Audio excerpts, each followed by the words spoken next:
Bonjour à tous et toutes, je m'appelle Yann. Bienvenue dans la 9e dimension. Avant de commencer cette émission, nous souhaitons souligner un point important concernant les plateformes médiatiques qui sont devenues plus restrictives depuis la semaine dernière. Pour ceux d'entre vous qui ne souhaiteraient pas manquer l'actualité de notre chaîne 9e dimension, nous vous invitons à vous rendre sur nos comptes Rumble d'une part, Odyssée d'autre part et MeWe. Actuellement, nous procédons au téléchargement des vidéos dont les adresses sont indiquées dans la case ci-dessous. La vitesse de téléchargement est relativement lente. Il faudra s'armer d'un peu de patience pour que le contenu devienne disponible. Mais pour le présent, vous pouvez toujours regarder notre émission sur YouTube, car comme vous le savez et ressentez, c'est un moment capital et très important qui requiert de ne pas perdre le contact. Si vous aimez notre chaîne, vous êtes les bienvenus à nous aider et nous soutenir afin que nous puissions parvenir à poursuivre notre travail d'investigation et d'information en apportant votre contribution. Ce qui s'est passé à Washington le week-end dernier au Capitole sera probablement un moment inoubliable pour beaucoup d'entre vous. Beaucoup de gens ont été choqués, même beaucoup de gens de gauche, parce qu'ils n'ont pas vu venir cet événement. Plusieurs big tech vont unir leurs forces afin de mener une campagne de sensibilisation de l'opinion publique contre le président Trump. Une campagne qui se propagera rapidement afin de cibler l'ensemble de la population pro-Trump. C'est un vent léger qui s'est levé, mais ce petit vent s'est rapidement transformé en un vent froid et glacial et de la pluie qui s'annonce. Nous verrons là une version américaine, disons, de la révolution culturelle. Certains d'entre vous ne sont pas nécessairement d'accord et pensent qu'il s'agit seulement d'une action de vengeance contre Trump et de quelques autres personnalités. Ils pensent que la majorité des gens, de façon générale, ne se sentaient peut-être pas concernés par le sujet. Mais maintenant, il en est tout autre, et la majorité des individus suivent de près tout cela, conscients de l'impact et des conséquences que cela aura. Examinons maintenant quelques faits très simples. L'un de ces quelques faits concerne la présidente de la Chambre des représentants, Madame Pelosi, qui, vendredi, a discuté avec Mark Milley, chef d'état-major des armées des États-Unis, évoquant la nécessité d'empêcher M. Trump d'ordonner des opérations militaires et une frappe nucléaire. N'est-ce pas là une véritable précaution d'envergure exercée par Madame Pelosi? En fin de compte, il s'avère que cette action a totalement échoué. Mike Pence a refusé d'invoquer le 25e amendement pour démettre Trump. Néanmoins, et sans relâche, les démocrates ont poursuivi leur projet alors même qu'il ne reste qu'une semaine de mandat pour M. Trump. Ne serait-ce pas la volonté même de Mme Pelosi d'engager directement les militaires et d'interférer avec eux? Et ce phénomène et cette volonté est déjà un principe extrêmement grave. Et pourquoi donc? Nous savons tous que la séparation des pouvoirs est le fondement des États-Unis, n'est-ce pas? Pelosi, en tant que présidente de la législature, n'a pas le droit d'interférer avec le pouvoir militaire, qui est le droit exclusif du président, le commandant en chef des 3 forces armées. Donc, la démarche de Mme Pelosi semble à première vue, ne serait-elle pas une discussion prétendument inconstitutionnelle venue de l'autre côté de la frontière? Mais le point le plus crucial derrière tout cela nous montre une tendance majeure, après l'arrivée des gauchistes au pouvoir dans le futur, à un retour des 3 pouvoirs en un seul. Et cela est, semble-t-il, inévitable. Si M. Biden réussit à prendre le pouvoir, la gauche mettra rapidement en place un mécanisme similaire à la direction collective du Parti communiste chinois durant son premier mandat. Pour cela, vous pouvez véritablement en être sûr. Et qu'est-ce que cela signifie? Cela signifie que peut encore être conservée l'apparence de la séparation des pouvoirs et des freins et contrepoids entre les 2 chambres. Mais ces racines seront maintenues à jamais par un petit cercle de force d'élite au sommet de la pyramide du pouvoir. Comment tous ces dissidents peuvent-ils être réprimés, voire éliminés? C'est relativement simple. Il suffit de tous les marquer comme faisant partie du groupe de traîtres et violents à l'encontre de M. Trump. La raison en est que tant que les trois forces que constituent l'armée, les médias et le pouvoir sont entre leurs mains, s'ils veulent parvenir au totalitarisme, il leur suffit tout simplement de copier l'exemple existant du Parti communiste chinois. De ce point de vue, nous pouvons effectivement conclure que le Parti communiste chinois tente d'empêcher l'évolution pacifique de l'Occident depuis des décennies. Mais il s'agit en fait d'une opération frauduleuse de lavage de cerveau. Pourrions-nous oser affirmer que la vérité est que l'Occident, dirigé par les États-Unis, a subi une inversion par le Parti communiste chinois dans une évolution pacifique en apparence, et n'est qu'à présent qu'à un demi-pas de son succès. Le deuxième élément important s'est déroulé lors de la journée du 8 janvier. M. Biden a déclaré publiquement qu'il allait sévir contre la NRA, National Rifle Association, pendant son mandat. Cette décision sous-entend, tel qu'il veut mettre fin à la possession d'armes à feu des Américains et essentiellement abroger le deuxième amendement de la Constitution. Chers amis, connaissez-vous cette célèbre citation? Je cite. « Lorsqu'un régime commence à brûler des livres, s'il n'est pas arrêté, l'étape suivante consiste à brûler les gens. Si un régime commence à limiter l'expression individuelle et qu'il n'en est pas empêché, l'étape suivante consistera qu'ils feront en sorte que toutes les bouches soient fermées. » C'est ce qui a été énoncé lors du triste camp de concentration de Dachau. Nous savons tous qu'aux États-Unis, si vous voulez brûler quelqu'un, ou si vous voulez l'exterminer, la plus grande difficulté vient du fait que, bien sûr, des armes qui se trouvent dans les mains du peuple américain, donc ce n'est que le premier pas pour la gauche de prendre un pouvoir absolu. Après avoir pris au passage la présidence et les deux chambres, après avoir fait passer une opinion publique du genre « comment et combien les armes à feu sont dangereuses pour la sécurité publique » et bien d'autres exemples.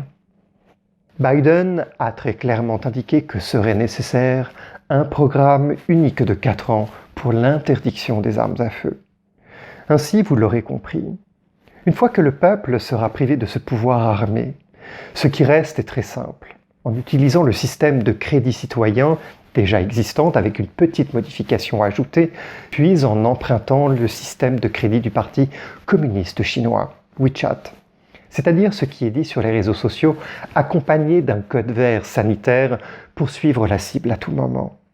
Ces yeux invisibles pour surveiller, n'est-ce pas? Et ainsi de suite, continuer à utiliser le vent de cette épidémie pour parvenir à un traitement différencié des citoyens. Cela signifie donc, d'abord, de vénézuélaniser l'ensemble des États-Unis, puis viendra alors la continentalisation de la Chine. Ne croyez pas que nous soyons alarmistes et que nous sommes, somme toute, loin des États-Unis. Que c'est une affaire pour les États-Unis. Ah non, si les États-Unis tombent, le monde entier tombera aussi. En fait, nous pourrions commencer par examiner les exemples suivants. L'une est une vidéo prise par un internaute dans un avion qui montre Delta Airlines en train de débarquer de l'avion les supporters du Trump. Et l'autre est l'American Golf Association qui annule le droit du Trump Golf Club d'accueillir le tournoi de golf 2022.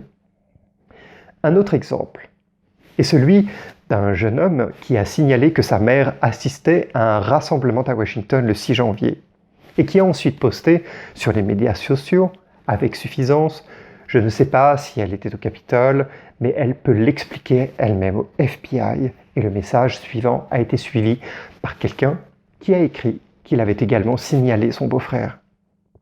Bien sûr, l'une des actions les plus exagérées de la gauche est de bloquer et de supprimer les messages de ceux qui insistent encore pour soutenir Trump. Le blocage de la plateforme Parler en est un exemple. Depuis le 10 janvier à minuit, Amazon a cessé d'héberger Parler, rendant ainsi toute la plateforme Parler inutilisable.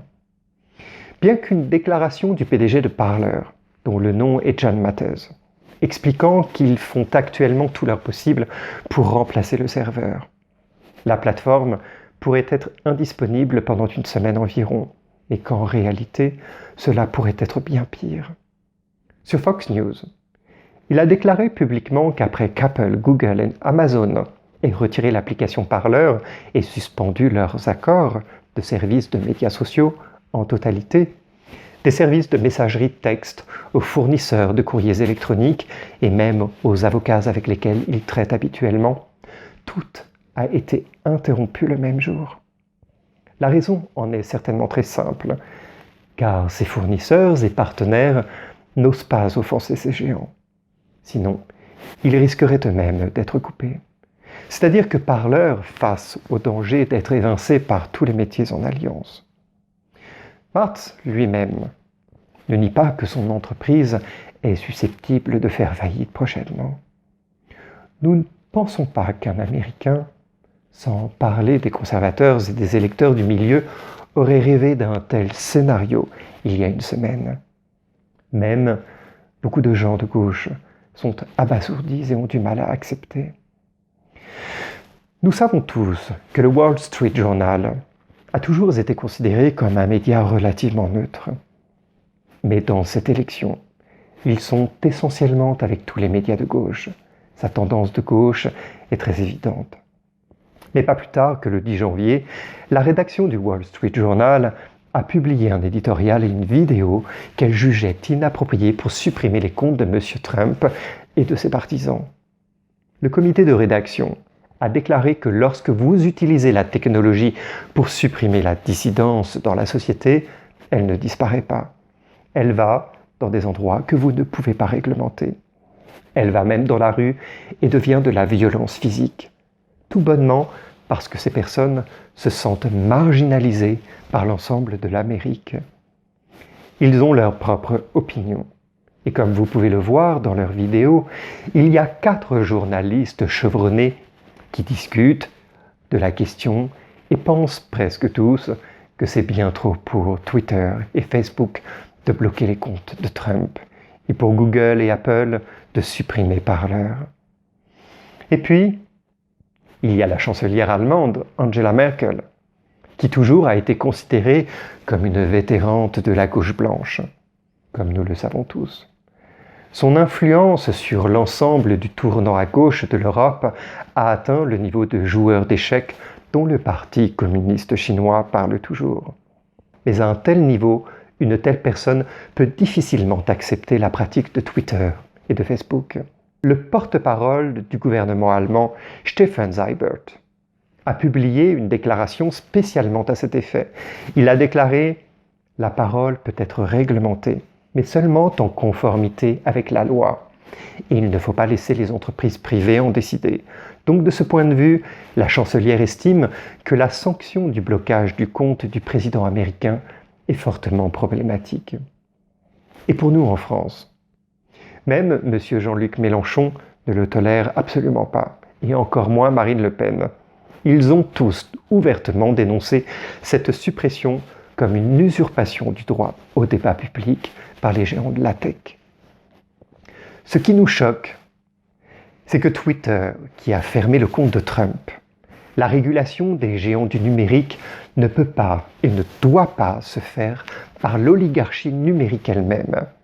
Elle est nécessaire, mais elle doit se faire par les États et par la justice. Twitter, Facebook, quelle est donc la raison pour laquelle ils ont bloqué les comptes de Trump? Ils le justifient en disant que les commentaires de Trump incitent à la violence. Mais en réalité, nous constatons que les tweets ne sont certainement pas uniquement destinés à Trump lui-même ou à quelques personnes qui le soutiennent, comme le général Flynn ou l'avocat Powell, mais qu'ils ont été adressés à l'ensemble de la population qui soutient Trump. Même si vous n'êtes pas pro-Trump, toutes les personnes qui sont mécontentes de ce que fait la gauche sont incluses. Par exemple, Facebook a bloqué l'ensemble du groupe Walkaway. Twitter a supprimé 2 comptes relativement importants et même un compte enregistré au nom du plus jeune fils de Trump, Barron, a été bloqué. Il est vrai que la glace vient de l'eau et qu'elle est plus froide que l'eau. Autrement dit, la situation est extrêmement grave sur ce point qu'il est difficile d'imaginer faire pire. En fait, si le temps n'était pas si pressant, nous pourrions continuer à donner une longue liste d'exemples similaires. Si nous avons pris le temps d'énumérer ces faits, c'est pour souligner clairement que les États-Unis ont commencé à montrer des signes d'un certain type de mouvement que nos amis chinois connaissent très bien. Il s'agit notamment de la critique déséquilibrée et diabolisante sous forme d'affiches à gros caractères de l'utilisation de ressources sociales monopolistiques pour comprimer et même priver la cible de la lutte de son espace vital. Et en même temps, elle comprend aussi la souche classique, l'expansion de la lutte rouge. Alors pourquoi tous les Chinois d'Amérique du Nord sont-ils descendus dans la rue pour soutenir Trump aux élections américaines, plus activement que les Américains eux-mêmes, parce que personne ne connaît mieux le Parti communiste que les Chinois? À première vue, il semble que cette fois-ci, la cible principale soit Trump et de ses hommes, et ce n'est que la première vague du blocus. L'une des caractéristiques du totalitarisme rouge est qu'une fois qu'ils ont arraché le vernis de la démocratie et qu'ils commencent à courir nus, ils vont rapidement entrer dans une rue à sens unique. Et alors, il sera impossible d'arrêter ce processus une fois qu'il aura commencé. Ils sont très doués, vraiment très doués, pour créer un sujet contradictoire et l'utiliser comme critère pour ainsi forcer les gens de se diviser consciemment ou inconsciemment et d'ensuite utiliser l'opinion publique pour contraindre certains à se battre contre d'autres. C'est une tactique totalitaire, rouge et totalement classique. Avant cette phase de protestation du BLM, Black Lives Matter, il y avait une sorte de système de marquage par couleur. D'un comme si vous étiez blanc, vous étiez coupable de péché originel. Maintenant, on peut dire que cela a changé et que peu importe si vous êtes noir ou blanc, ou si vous êtes d'une autre ethnie, tant que vous êtes pro-Trump, vous êtes coupable du péché originel. On peut donc dire qu'il s'agit d'une autre caractéristique du totalitarisme rouge. Ce système n'a jamais eu de principe ni de normes. Leurs principes changent constamment et s'ajustent constamment, pouvant même dire le contraire de ce qu'ils disaient dans le passé. Tout le monde sait que, maintenant qu'aux États-Unis et dans les pays européens, ce politiquement correct est devenu une ligne de haute pression qui ne peut pas être remise en question et opposée. Tout est considéré comme un champ de mines et personne n'ose plus franchir ne serait-ce que la moitié d'un pas ou son quart même. Venons à réfléchir sur ce qui suit. En quoi cela diffère-t-il du fait que, dans le passé, la Chine continentale n'était pas autorisée à remettre en question les citations de Mao Zedong, et que maintenant, elle n'est plus autorisée à faire quelque commentaire que ce soit, présomptueuse et critiquer les autorités centrales? En substance, nous pensons que c'est exactement la même chose. Nous pouvons voir que les gauchistes prétendent maintenant qu'ils régulent l'opinion publique et qu'ils ne parlent que d'incitation à la violence et de discours de haine. Mais le nœud du problème est de savoir qui définit le niveau d'incitation à cette violence dont on parle et à tous ces discours de haine. Si l'on dit que lorsque Trump affirme « Je n'assisterai pas à l'inauguration le 20 janvier », on considère qu'il incite à la violence? Alors si l'on suit cette logique, la prochaine fois qu'un individu fera un commentaire stipulant qu'elle n'est pas d'accord avec l'interdiction des armes à feu, cette personne sera également considérée comme étant un individu qui incite la violence. Est-ce bien cela? Autrement dit, lorsque l'opinion publique et le pouvoir de l'État sont contrôlés par l'idéologie rouge, ils ont le pouvoir d'interpréter toutes les accusations à volonté.